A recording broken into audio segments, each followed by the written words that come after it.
Radio Tehran, শুরু হচ্ছে বিশ্ব সংবাদ। ইন্নালিল্লাহ। আবারও মধ্যপ্রাচ্যে তৃতীয় বিশ্বযুদ্ধ শুরু হয়ে গেছে। মার্কিন যুক্তরাষ্ট্রের সঙ্গে ইরান যুদ্ধবিরতি করবে না বিধায় পাকিস্তানে ইরানের পক্ষ থেকে কোনো প্রতিনিধি দল পাঠানো হয়নি। অবস্থায় পুরোপুরি ফেঁসে গেছে মার্কিন যুক্তরাষ্ট্র। এখন তারা কোনোভাবেই ইরানকে এই যুদ্ধবিরতিতে রাজি করাতে পারছে না।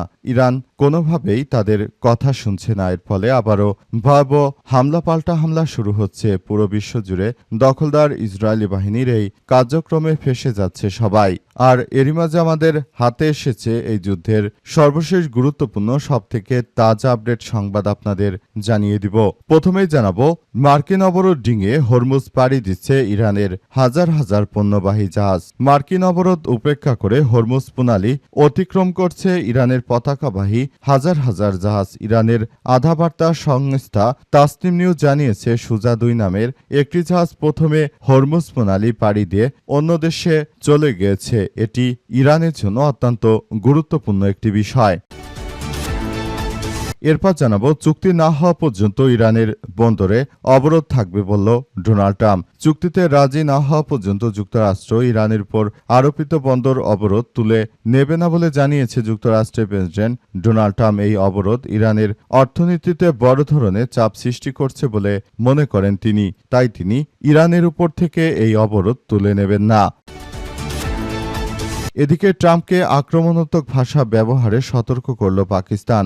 যুক্তরাষ্ট্র এবং ইরানের মধ্যে চলমান উত্তেজনা নিরসনে মধ্যস্থতাকারী হিসেবে পাকিস্তান মার্কিন প্রেসিডেন্ট ডোনাল্ড ট্রাম্পকে তার জনসভায় কড়া ভাষা ও আক্রমণাত্মক বক্তব্য বাতিল করার জন্য সতর্ক করেছেন।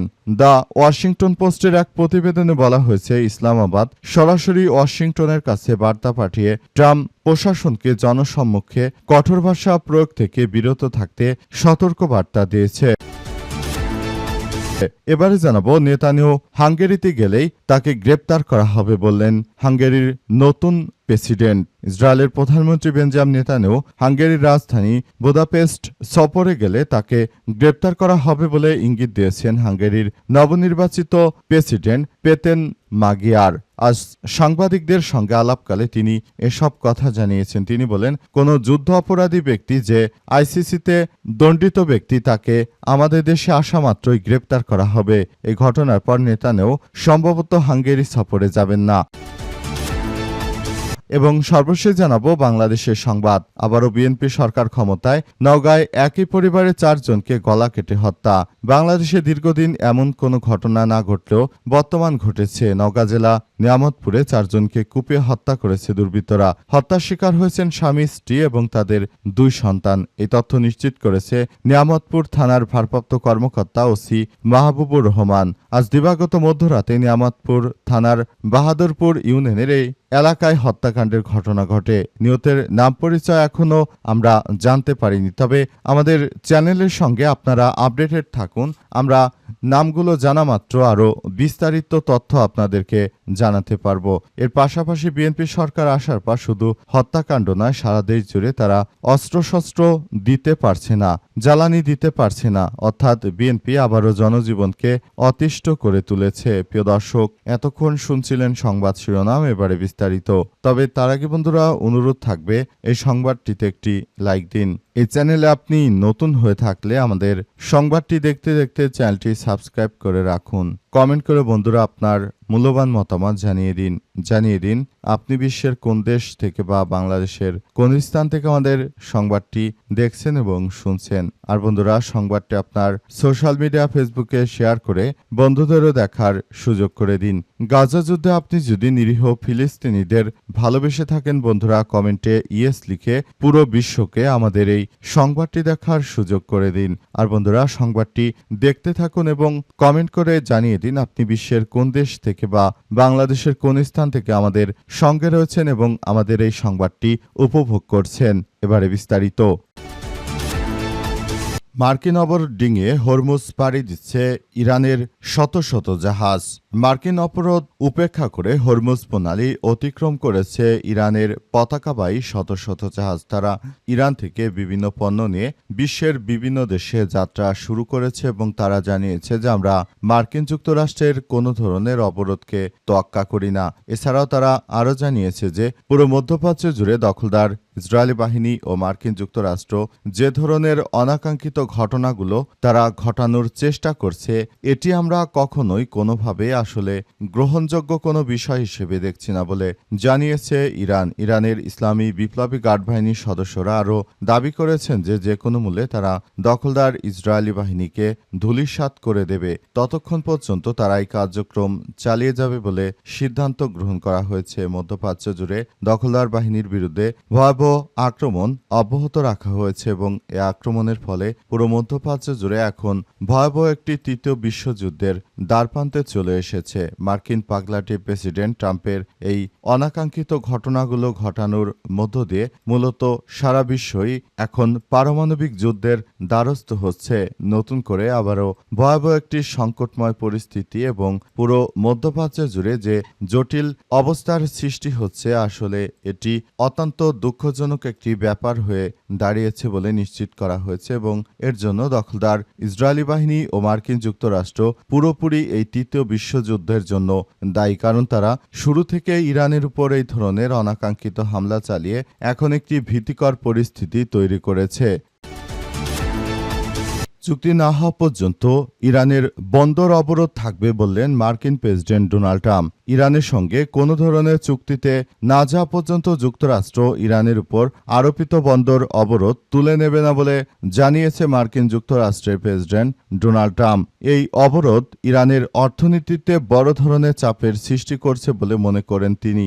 আজ ট্রাম্প নিজের সামাজিক যোগাযোগ মাধ্যম ট্রুথ সোশ্যালের এক পোস্টে দাবি করেছেন ইরান প্রতিদিন প্রায় $50 কোটি ক্ষতির মুখে পড়ছে, যা দেশটির জন্য একটি অস্থিতিশীল পরিস্থিতি তৈরি করছে। ট্রাম্পের এই মন্তব্য এমন এক সময় এসেছে যখন যুক্তরাষ্ট্র এবং ইরানের মধ্যে অস্থায়ী যুদ্ধবিরতি শেষ হতে চলেছে এবং পাকিস্তানে দ্বিতীয় দফা শান্তি আলোচনা অনুষ্ঠিত হওয়া নিয়ে অনিশ্চয়তা দেখা দিয়েছে। এদিকে ইরানের পররাষ্ট্রমন্ত্রী সৈয়দ আব্বাস আরাগচি পাকিস্তানের পররাষ্ট্রমন্ত্রী ইসহাক দারের সঙ্গে ফোনালাপ করেছেন।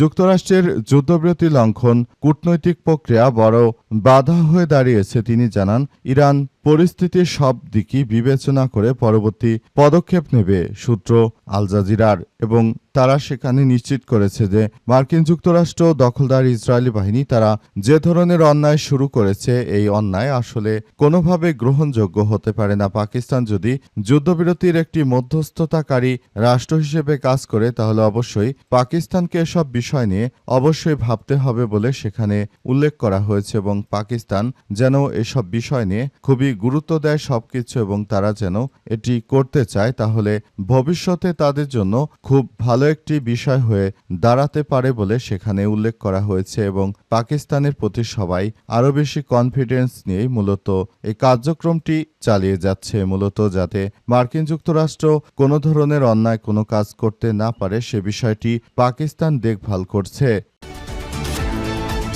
ট্রাম্পকে আক্রমণাত্মক ভাষা ব্যবহারে সতর্ক করল পাকিস্তান। যুক্তরাষ্ট্র এবং ইরানের মধ্যে চলমান উত্তেজনা নিরসনে মধ্যস্থতাকারী হিসেবে পাকিস্তান মার্কিন প্রেসিডেন্ট ডোনাল্ড ট্রাম্পকে তার জনসভায় কড়া ভাষা ও আক্রমণাত্মক বক্তব্য নিয়ে বিশেষভাবে সতর্কবার্তা দিয়েছে। আজ দ্য ওয়াশিংটন পোস্টের এক প্রতিবেদনে বলা হয়েছে, ইসলামাবাদ সরাসরি ওয়াশিংটনের কাছে বার্তা পাঠিয়েছে, ট্রাম্পকে জনসম্মুখে কঠোর ভাষা প্রয়োগ থেকে বিরত থাকতে সতর্ক করেছে। পাকিস্তানের আশঙ্কা, ট্রাম্পের এই ধরনের উস্কানিমূলক মন্তব্য আগামীতে অনুষ্ঠিত হতে যা উচ্চ পর্যায়ে শান্তি আলোচনা সুষ্ঠু ও সুন্দর পরিবেশে নির্বিঘ্নে করতে পারবে না। রয়টার্সের একটি প্রতিবেদনে একজন শীর্ষস্থানীয় পাকিস্তানের কর্মকর্তার বরাত দিয়ে জানানো হয়েছে যে তেহরানের পক্ষ থেকে তারা ইতিমধ্যে ইতিবাচক সংকেত পেয়েছে এবং পরিস্থিতি দ্রুত উন্নতির দিকে যাচ্ছে। রয়টার্সের প্রতিবেদনে আরও জানানো হয়েছে যে এখন এই পরিস্থিতি সবার জন্য অত্যন্ত দুঃখজনক একটি ব্যাপার হয়ে দাঁড়িয়েছে। আমরা মনে করি এই প্রক্রিয়ার মধ্য দিয়ে আসলে যে কার্যক্রমগুলো চলছে সেগুলো করার জন্য আসলে সবাইকে এখনই অত্যন্ত গুরুত্ব সহকারে প্রতিটি বিষয় নিয়ে নিয়ে কাজ করতে হবে বলে সেখানে উল্লেখ করা হয়েছে এবং আরও জানানো হয়েছে যে এখন থেকে সবাইকে এসব বিষয় নিয়ে অত্যন্ত দক্ষতার সাথে কাজ করতে হবে। নিজের দেশটাকে সুন্দরভাবে গড়ে তোলার মধ্য দিয়ে আমরা সবাই যেন আগামীতে একটি সুন্দর ও সমৃদ্ধশালী রাষ্ট্র গঠন করতে পারি, সেই ব্যাপারটি আমাদের সবাইকে খুবই সুন্দরভাবে গড়ে তোলার মধ্য দিয়ে এগিয়ে যেতে হবে। যদি মার্কিন যুক্তরাষ্ট্র এই ধরনের উস্কানিমূলক কথাবার্তা বলে তাহলে সেক্ষেত্রে যুদ্ধবিরতি কিন্তু হচ্ছে না এবং এই যুদ্ধবিরতি থেকেই মূলত আরেকটি ভয়াবহ পরিস্থিতি সৃষ্টি হতে পারে বলে এমন আশঙ্কা করা হচ্ছে। নেতানিয়াহুকে গ্রেপ্তারের ইঙ্গিত হাঙ্গেরির নতুন প্রধানমন্ত্রীর। ইসরায়েলের প্রধানমন্ত্রী বেঞ্জামিন নেতানিয়াহু হাঙ্গেরির রাজধানী বুদাপেস্ট সফরে গেলে তাকে গ্রেপ্তার করা হতে পারে বলে ইঙ্গিত দিয়েছেন হাঙ্গেরির নবনির্বাচিত প্রধানমন্ত্রী পেতেন মাগিয়ার।